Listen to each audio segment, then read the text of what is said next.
1.5 million plus students engineering entrance exams देते हैं हर साल।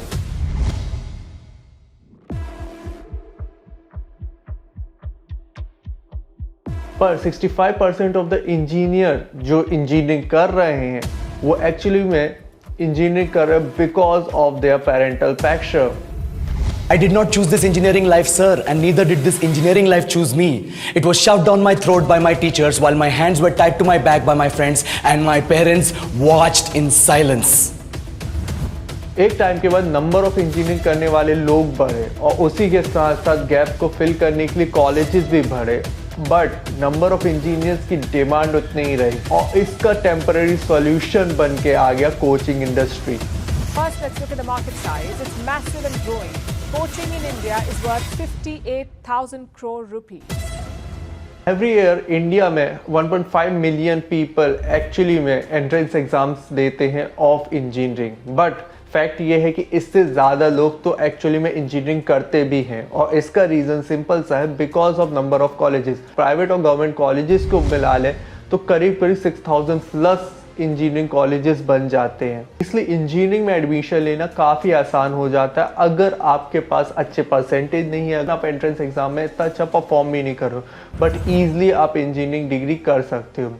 और ये इंजीनियरिंग डिग्री एक्चुअली में एक टाइम प्रोफेशनल कोर्सेज में से एक था। अगर कोई इंजीनियरिंग करने जा रहा है जो कि पूरे सिस्टम्स को बाईपास कर रहा है, एक टाइप का कि वो एंट्रेंस एग्जाम में अगर अच्छा परफॉर्म नहीं भी कर रहा है तब भी वो इंजीनियरिंग कर रहा है, एज वेल एज जो परफॉर्म कर रहा है वो भी इंजीनियरिंग कर रहा है, तो क्या सभी लोगों का पैशन इंजीनियरिंग था? आई मीन जो भी व्यक्ति इंजीनियरिंग का बहुत ज़्यादा इंटरेस्ट है अलग अलग फील्ड्स में, चाहे वो कोर हो चाहे वो टेक्निकल हो, जस्ट लाइक सभी लोगों का क्या कोडिंग में इंटरेस्ट है, क्या सभी लोगों का मशीन्स में इंटरेस्ट है, क्या सभी लोगों का सर्किट्स में इंटरेस्ट है, ये एक अहम सवाल बन ही जाता है। या फिर ये एक स्टीरियोटाइप का शिकार हो चुका था जो आज से कुछ साल पहले स्टार्ट हुआ था कि इंजीनियरिंग कर लो मतलब आपकी लाइफ सेट है, और ये जो लाइफ सेट है वो आज की रियलिटी है भी या नहीं।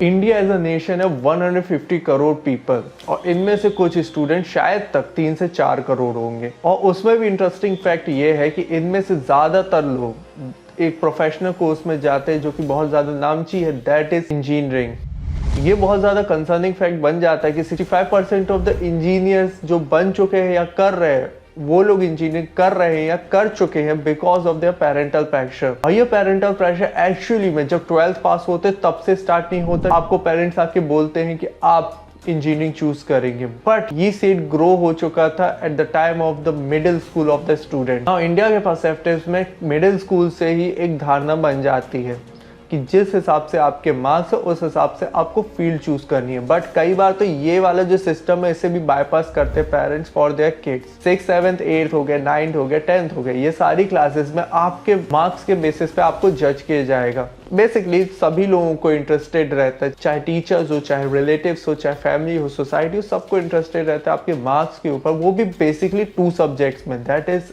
Mathematics and science. और ये continuous importance of the mathematics and science feeding किया जाता है by the society from the early age. इसलिए हमारे जहन में भी ये बात फिक्स हो जाती है कि एक्चुअली में ये जो 2 सब्जेक्ट्स है it is quite difficult as well as इसमें हमें काफी ज्यादा मेहनत करने की जरूरत है, because these are the most important subject.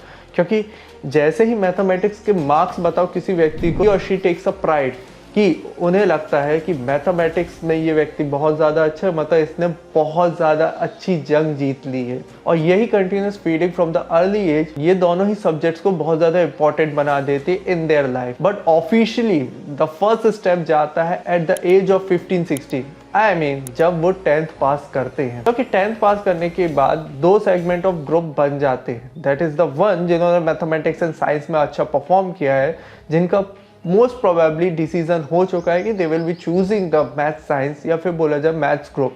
And दूसरा ग्रुप होता है जिनके मैथ्स में इतने अच्छे नंबर्स नहीं आते या फिर साइंस में इतने अच्छे नंबर्स नहीं आते, then to because of the society, because of the parents expectation या फिर इमेच्योरिटी जो उनके अंदर अभी करियर के लिए डेवलप नहीं हो, उस वजह से वो भी मैथ साइंस चूज कर लेते हैं। And this is the 11th class, और यहाँ पर सबसे पहला step towards your goal of becoming engineer actually में डल चुका है। बट जब हमने 65% ऑफ द स्टूडेंट्स की बात की थी जो कि इंजीनियरिंग चूज करते बिकॉज ऑफ देयर पेरेंट्स, तो बाकी बचे 35% बिकॉज ऑफ पैशन चूज करते।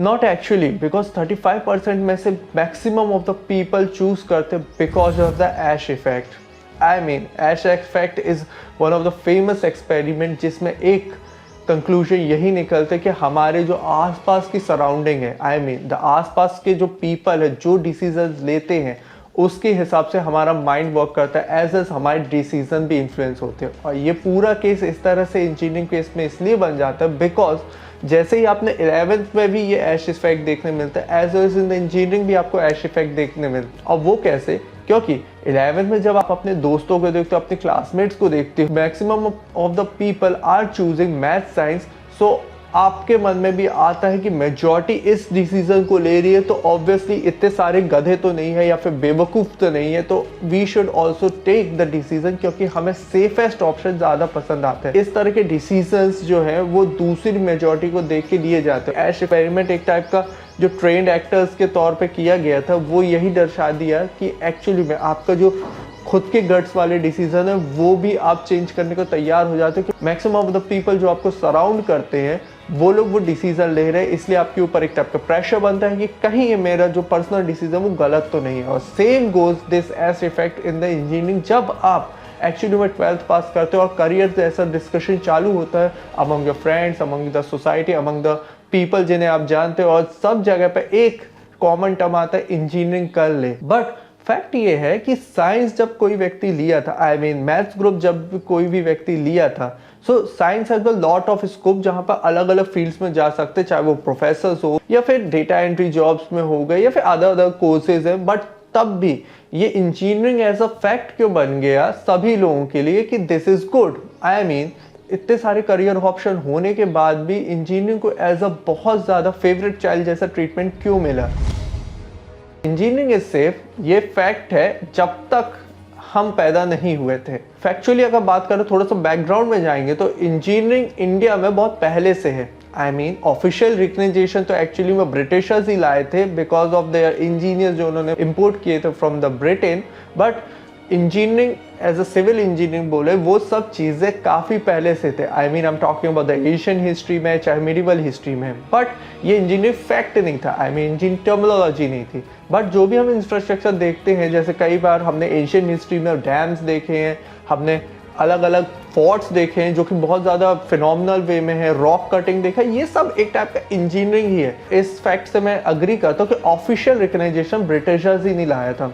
नाउ ब्रिटिशर ने इंजीनियर्स इंपोर्ट किए थे जो कि इनके पास डिग्रीज थी, या फिर बोले जाए जिनके पास एक टेक्निकल नॉलेज थी या फिर थ्योरेटिकल नॉलेज थी या फिर प्रैक्टिकल नॉलेज भी थी, जिन्होंने एक स्टेप बाय स्टेप इंजीनियरिंग को पढ़ा था। ब्रिटिशर्स ने इंपोर्ट किया engineer from their country because they want to build certain things as a colony in India, चाहे वो रेलवेज हो गए, चाहे वो डैम्स हो गए, चाहे वो फोर्टिफिकेशन हो गया या फिर महल बनाना हो गया। ये सब चीज़ों के लिए डिफरेंट टाइप ऑफ इंजीनियर्स की ज़रूरत थी। बेसिकली ज़्यादातर बोला जाए तो एक सिविल इंजीनियर्स ही की ज़रूरत थी। सबसे पहले इंजीनियर जो इंडिया आए थे बाय द ब्रिटिशर्स वो थे मिलिट्री इंजीनियर्स, क्योंकि उन्हें बहुत सारे कैंप सेटअप करने थे जिसकी वजह से वो एक टाइप का कंट्रोल या फिर अपने आपकी पोजीशंस को बहुत ज़्यादा मजबूत करें। जैसे ही ब्रिटिशर्स गए, दैट इज़ 1947 में ऑफिशियली लीव किया ब्रिटिशर्स को, तब हम एक कॉलोनी से एक सोवर्निटी बन गए थे। इंडिपेंडेंस के बाद हमें नीड थी सभी चीज़ों की। आई मीन हमें इंफ्रास्ट्रक्चर की नीड थी, हमें अपने इकोनॉमी को स्टेबल करने की नीड थी, हमें जॉब प्रोवाइड करने की नीड थी, एज वेल हमें अपने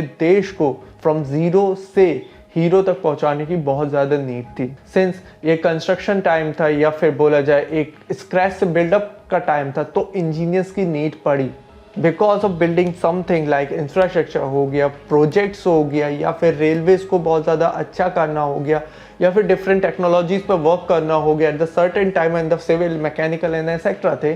सभी चीज़ों में इंजीनियरिंग की ज़रूरत पड़ी एंड गवर्नमेंट ये चाहती थी उस समय की कि these engineers should be very qualified, मतलब बेस्ट माइंड। और इसी वजह से after independence there is the certain IITs जो कि डेवलप हुई, जिनका एम सिंपल सा था, ब्राइटेस्ट स्टूडेंट्स को IIT में लाओ और एक फिनोमिनल माइंड के साथ IIT से निकालो, सिंस वो इंडिया के कंट्रीब्यूशन में बहुत ज़्यादा बेनिफिशरी हो। ये काम IIT ने बहुत बखूबी किया, इसलिए आज भी IIT हाईली क्वालिफाइड पीपल के लिए जाना जाता है, ब्राइटेस्ट माइंड ट्रेन करने के लिए, फिनोमिनल माइंड ट्रेन करने के लिए जाना जाता है। There is something as fact as कि अगर आप IIT में जाते हैं तो आपको बहुत अच्छा एक स्टेबल करियर मिलने वाला है, बहुत ही ज़्यादा ग्रोथ मिलने वाली। बट सिंस अगर आप नॉर्मल कॉलेज से भी करेंगे तब भी आपकी जॉब सिक्योरिटी काफ़ी हद तक रही। टाइमलाइन में इंडिया को बहुत ज़्यादा नीड थी इंजीनियर्स की। उस समय का एक ऐसा कोर्स था that is the professional course जो कि हर कोई नहीं कर पाता था, क्योंकि maximum of the audience of the India उस टाइमलाइन में एक्चुअली में गरीब थे। तो इंजीनियरिंग उस समय भी बहुत ज़्यादा एक्सपेंसिव कोर्स ही माना जाता था। और इस पूरे इंफ्रास्ट्रक्चर प्रोजेक्ट्स में डिफरेंट टाइप ऑफ फील्ड करने में नेशन को इंजीनियरिंग एक टाइप की टैगलाइन को हासिल कर लिया था कि engineering means the job security, क्योंकि उस समय पे अगर आपने इंजीनियरिंग कर दिया है तो आप एक्चुअली में जॉब सिक्योरिटी के हासिल हो जाते हैं। एज वेल एज आप जॉब सिक्योरिटी हम बात कर रहे हैं एज अ सरकारी नौकरी, यानी कि आप गवर्नमेंट जॉब में एज अ इंजीनियर आराम से लग जाएंगे। बट जैसे जैसे टाइमलाइन बनती है गवर्नमेंट जॉब की सीट्स भी कम होने लगती है। बट जैसे ही इंडिया के पास एक डोर क्लोज होता है कि गवर्नमेंट जॉब बहुत ज़्यादा आसानी से नहीं मिल रही होती या फिर काफ़ी डिफिकल्ट हो जाती, तब 1991 का रिफॉर्म हो जाता है। Faced with the balance of payments crisis, India ushered in economic reforms that spurred the economy forward, and India not just prevailed but flourished. This, the government raised FDI in high technology and investment priority industries. In 91, you saw a Ford enter India in 95, Toyota in 97, and Skoda in 2001. It has become the IT hub. Global giants like Walmart and IKEA have set up shop. Apple and Samsung phones are manufactured here. और ये जो एक circle था जहां पर अब officially बोला जा सका था कि कोई भी व्यक्ति इंजीनियरिंग कर ले उसकी लाइफ सेट है। और ये जो लाइफ सेट है या फिर एक सेफ ऑप्शन है वो इंडिया में बहुत एलीट लोगों के पास बस एक्सेस नहीं था, एक स्टेटमेंट था, वो सारा इंडिया जानने लगा था। इसलिए 1995 से लेकर 2012 तक बहुत सारे इंजीनियर्स इंजीनियरिंग कर रहे थे। I mean it is the number जहाँ पर 13x टाइम इस टाइम पे इंजीनियरिंग ग्रेजुएट्स का नंबर बढ़ा। बट फैक्ट ये था कि इतने सारे उस समय कॉलेजेस नहीं थे। बट 1991 के बाद एक नीड सभी को समझ आई कि नंबर ऑफ इंजीनियर्स बढ़ रहे हैं, तो उस गैप को फिल करने के लिए, मतलब इंजीनियरिंग डिग्री कराने के लिए बहुत सारे कॉलेजेस भी बने। और इसमें बहुत सारे गवर्नमेंट कॉलेजेस हो गए, इवन द IITs हो गए, इवन द प्राइवेट कॉलेजेस की तादाद बहुत ज़्यादा तेज़ी से बढ़ी। बट ये एक फैक्ट है कि स्टूडेंट्स वो इंजीनियर करना चाहते हैं, उसका गैप तो फिल हो गया बाय द कॉलेजेस। बट तब भी नंबर ऑफ इंजीनियर्स की डिमांड एक्चुअली में कम हुई। नंबर ऑफ कॉलेजेस ने एक लूप होल तो कवर कर दिया कि जो स्टूडेंट्स इंजीनियरिंग करना चाहते तो इंजीनियरिंग तो बना दिया, बट जो डिमांड थी ऑफ द इंजीनियर्स वो एक्चुअली में कम थी। तो सिंस अब एक ऐसा फिनोमेना आ चुका था कि नंबर ऑफ सप्लाई बहुत ज़्यादा इंजीनियर्स की, नंबर ऑफ डिमांड कम है, तो डिमांड की मोनोपोली जिन लोगों के पास थी वो चाह रहे थे the highly qualified engineers, the brightest mind हो, जिनको हर परसेप्टिव में एक जैम हो, वो व्यक्ति वो अपनी कंपनीज में लेना चाह रहे थे। I am talking about the private company as well as government companies. The highly qualified people कहाँ मिलेंगे? Obviously on the government colleges like IIT। इस IIT में पहुंचने के लिए भी द एंट्रेंस एग्जाम्स हो गए, ये सब चीज़ें काफ़ी डिफिकल्ट लेवल पर कर दी गई। और इस डिफिकल्टी लेवल को क्रैक करने के लिए यहाँ पर पिक्चर में एंटर होने वाला है एक hero, that is the coaching industry. Tuitions in India are not just extra classes, they are a way of life. Today you cannot do without them. 40% of Indian children opted for tuitions and the number rises significantly in high school. Coaching in India is worth 58,000 crore rupees, 1,33,000 crores. The sector grows by almost 15% every year and much of it is unregulated. Engineering करके एक आसानी से job मिल जाती थी, भले बहुत ज़्यादा highly paid नहीं हो, बट बहुत ही आसानी से जॉब मिल जाती थी। इस पूरी टाइमलाइन में यही सिस्टम्स को क्लोज कर दी, जहां पर अब बहुत ही कम लोगों को जॉब्स मिलने वाली थी, as well as highly qualified people को जॉब मिलने वाली थी। और अगर आप हाईली क्वालिफाइड या फिर एक ब्रांड के साथ जाएंगे जॉब लेने तो इट वुड बी ईजियर, और वो ब्रांड मिलेगा IIT। ना IIT के एग्जाम्स काफ़ी हद तक मुश्किल कर दिए गए थे। यहाँ पर IIT की तैयारी, क्योंकि उस एग्जाम्स को तैयारी कराने के बाद एक इंजीनियरिंग लाइफ जो बोलते हैं या फिर इंजीनियरिंग सेट करियर बोलते हैं वो स्टार्ट होने वाला था फॉर द स्टूडेंट, उसको फिल करने के लिए पहुंचा coaching industry.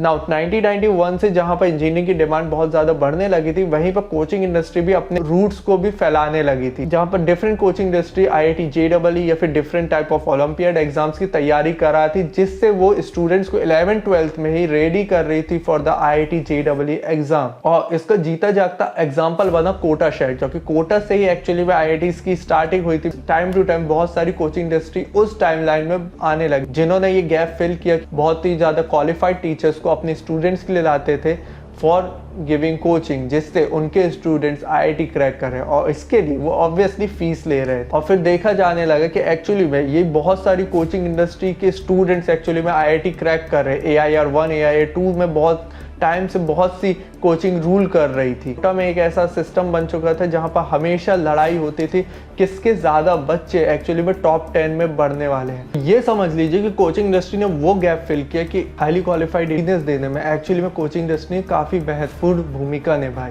Students as well as parents को अपने बच्चे को IIT पहुँचाने में, एज वेल एज एक अच्छा लाइफ सेटिंग गोल करने में, दैट इज़ इंजीनियरिंग कराने के बाद एक करियर ऑप्शन स्टेबल करने में कोचिंग ने बहुत ज़्यादा अहम भूमिका निभाई। बट कोचिंग इंडस्ट्री जहाँ पर एक टाइप का बहुत ही ज़्यादा फिनोमिनल चीज़ कर रहा था, उसी के बाद टाइम लाइन में कुछ नेगेटिव होने लगा विद द कोचिंग इंडस्ट्री, जहाँ पर कोचिंग इंडस्ट्री एक हीरो की तरह आया था जो कि कवर कर रहा था इस गैप को। कैसे वो विलन बना। Beside their unhappy faces are their ranks, the scores they got in competitive exams. Often the first ranked student is the same in every ad of different institutes claiming credit for the student's score. ये वाला point of view हम discussion करेंगे इन the next part of the engineering, जहाँ पर वो downfall की तरफ भी आने वाला था। आई वुड हाईली सजेस्ट कि आप जब तक इसका सेकंड पार्ट नहीं आता तब तक आप एक्चुअली में कोटा की रियलिटी चेक करो, या फिर कोटा में क्या क्या गलत हुआ है, जरा सक्सेस एंड डाउनफॉल कैसे हुआ, ये वाला वीडियो देखो जिससे आपको और क्लियरिटी मिले। बाकी I will see in the next video. Till then see you have a good day. Hare Krishna.